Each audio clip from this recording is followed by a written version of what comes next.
breathed in the cool, pure air, tasting the rich oxygen and nitrogen. My eyes filled with tears. The sun hovered behind the horizon like an orange fireball. Sunny, that was the latest buzzword. It was talked about now with every breath, and suddenly I knew what it really meant. I stretched out my hand to feel the warmth, to touch its face. Then the timer squealed and a voice roared in my ear. Simulation room S23, your time is up. Please move to the fast decompression chamber. 2 hours later, I was back at the helm of my ship, the Zukabus, leaving the pleasure centers of the Malay archipelago behind. The nano-fabric of my pilot's seat massaged my body as I accelerated on full dipole drive, spearing into the black heart of the lifeless ocean like a nightmare shattering a dream. But the oceans were no longer as dead as they seemed.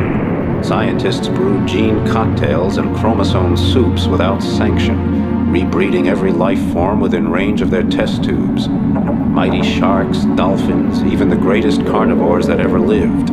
Primordial beasts that had terrorized the oceans 150 million years ago.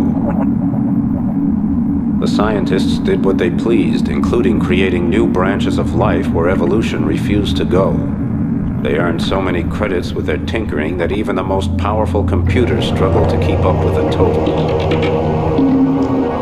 But behind the glittering facade of tungsten, titanium, and niobium, the calcareous whole of human existence was crumbling.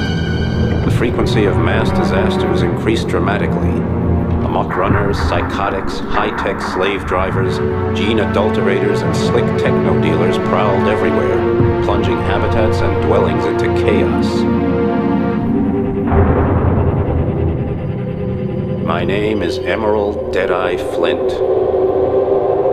I'm tracking down the remaining bionts scattered throughout the oceans. Each one a potent germ posing danger to the world of Aqua. I carry out the Biont mission with my 4 wing pilots, Desgrange, Piccolini, Harper, and Bonham, and my onboard computer, Sally. My clients are international, representing every government.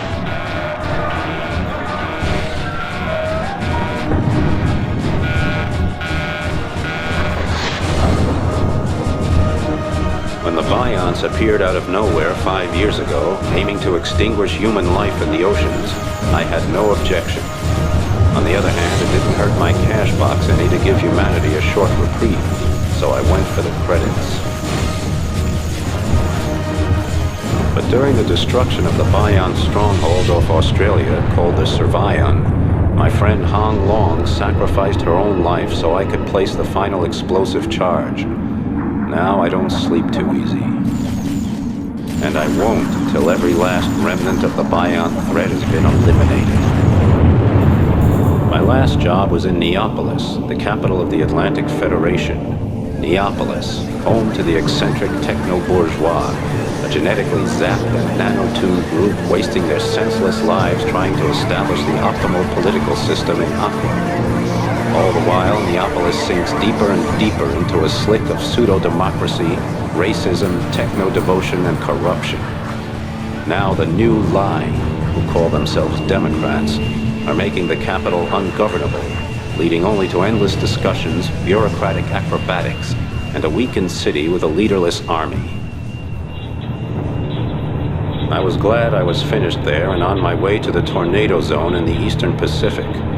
People take drugs in the tornado zone instead of ingesting nanorobots for cures, and their free-thinking attitude translates into free action as well. I was homesick, and I missed every screwball and dangerous freak who'd be waiting there to greet me. On the way, I made a short side trip to the Argentine basin to see my friend, El Topo, the Mole. Nobody pulls strings like El Topo, who can get almost anything done behind the politicians' backs. El Topo murmured something to me about an important job, a secret scientific sensation.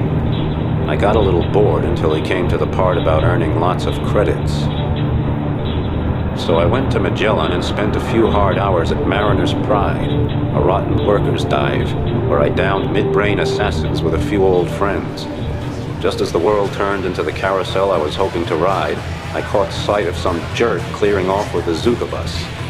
I had never thought about that happening.